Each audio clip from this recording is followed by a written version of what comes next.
নমস্কার বন্ধুরা, ফুড ক্যানভাসে আপনাদের সবাইকে স্বাগত।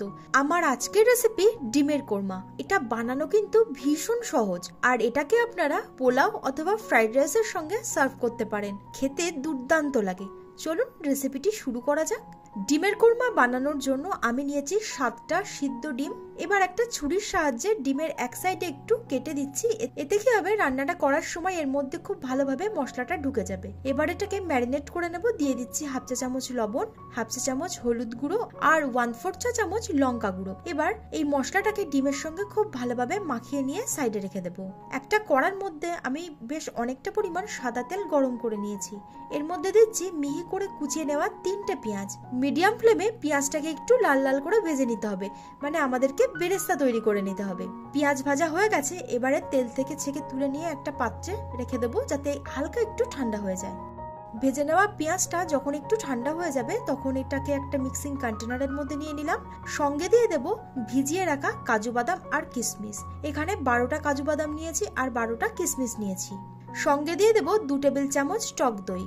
এবার সামান্য একটু জল দিয়ে এর মিহি একটা পেস্ট তৈরি করে নিতে হবে। এখানে বাদাম আর পেঁয়াজের পেস্ট আমাদের তৈরি হয়ে গেছে। এটাকে আমি সাইডে রেখে দিলাম। আরো একটা মশলা রেডি করে নেব। একটা বাটিতে নিয়ে নিচ্ছি 1 চা চামচ হলুদ গুঁড়ো, 2 চা চামচ জিরে গুঁড়ো, 1 চা চামচ ধনিয়া গুঁড়ো আর 1.5 চা চামচ নিলাম কাশ্মীরি লাল লঙ্কার গুঁড়ো। এটা দিলে দুর্দান্ত একটা কালার আসবে। আর স্বাদ অনুযায়ী লবণ আর একটু চিনি দিয়ে দিলাম টেস্টটাকে ব্যালেন্স করার জন্য। সামান্য পরিমাণ জল দিয়ে দিচ্ছি। দিয়ে খুব ভালোভাবে এটাকে মিশিয়ে নিতে হবে। এবার ম্যারিনেট করে রাখা ডিমগুলোকে ভেজে নেব। তো যে তেলের মধ্যে আমি পেঁয়াজটা ভেজেছিলাম, সেই তেলেই কিন্তু রান্নাটা করে নিচ্ছি। এবার মিডিয়াম ফ্লেমে ডিমটাকে হালকা করে ভেজে তুলে রেখে দেবো। এবার ওই একই তেলের মধ্যে ফোড়নের জন্য দিলাম 4টে ছোট এলাচ। ফোড়নটা একটু ভাজা হয়ে গেলে এর মধ্যে দিয়ে দিলাম 2 টেবিল চামচ আদা, রসুন আর শুকনো লঙ্কা বাটা। এবার লো ফ্লেমে রেখে মশলাটাকে একটু কষিয়ে নেব, যতক্ষণ না এর কাঁচা গন্ধটা চলে যাচ্ছে। এবার আগে থেকে যে শুকনো মশলাটা আমি জলে গুলে রেখেছিলাম, সেটার মধ্যে দিয়ে মশলাটাকে ভালোভাবে কষিয়ে নেবার পর আগে থেকে যে পেঁয়াজ আর কাজু বাদামের পেস্ট আমি তৈরি করে রেখেছিলাম, সেটা দিয়ে দিলাম। এবার এটাকে খুব ভালোভাবে নাড়াচাড়া করে মিশিয়ে নিয়ে কষিয়ে নিতে হবে, যতক্ষণ না এর থেকে তেল ছেড়ে দিচ্ছে। এবার গ্রেভির জন্য দিয়ে দিলাম 2 কাপ পরিমাণ গরম জল। আপনারা যতটা গ্রেভি রাখতে চান সেই অনুপাতেই জলটা দেবেন।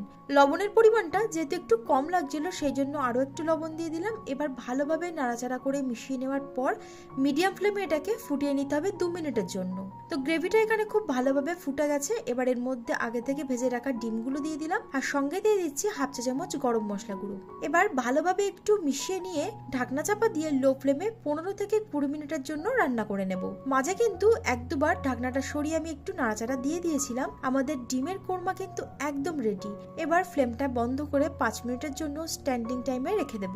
আমার আজকের এই রেসিপিটি আপনাদের কেমন লাগলো অবশ্যই কমেন্টে জানাবেন। ভালো লাগলে লাইক আর শেয়ার করতে ভুলবেন না। আজ তবে এই পর্যন্তই। আবার হাজির হব নতুন একটা ভিডিও নিয়ে। আপনারা ভালো থাকবেন, সুস্থ থাকবেন। ধন্যবাদ।